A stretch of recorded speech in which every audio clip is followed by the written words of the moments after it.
We're now joined by Anthony Puccio, who covers the NBA and the Nets for Front Office Sports. And Anthony, after the game, Kyrie didn't seem all that concerned that the Nets have dropped 8 straight. But how concerned should he and the Nets be?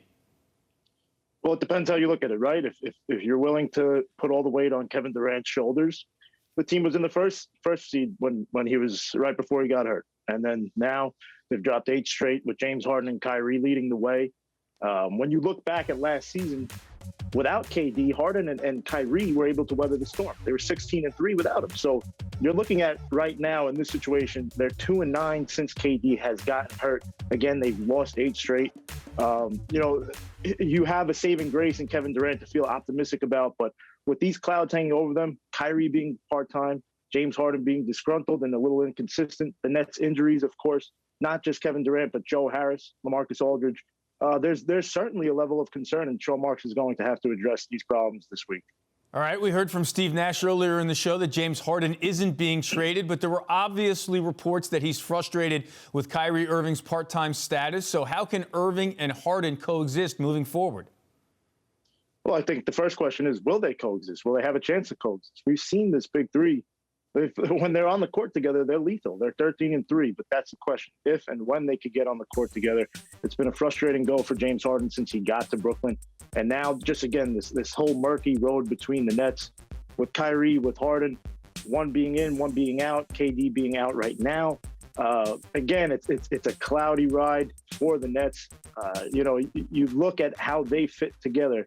I mentioned this earlier, 16-3 when KD wasn't on the floor with these two guys last year, but now they're reeling this year, and something is off. Something is off between Kyrie being part-time, Harden being, again, inconsistent. He's been good. He hasn't been great.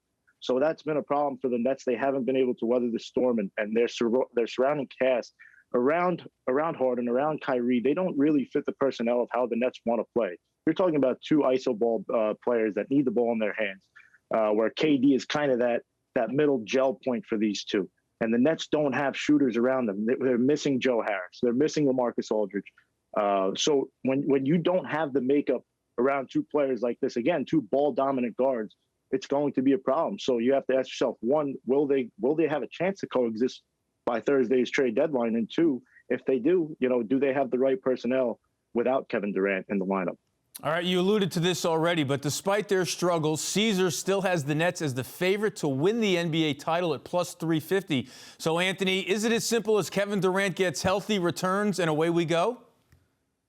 Well, yeah. I mean, again, as you look at it, before he was hurt, the game before he got hurt, they were the first seed in the East, and they've just plummeted since. So I think it's a little more complex than just Kevin Durant. I think they do have a lot of problems that they need to address.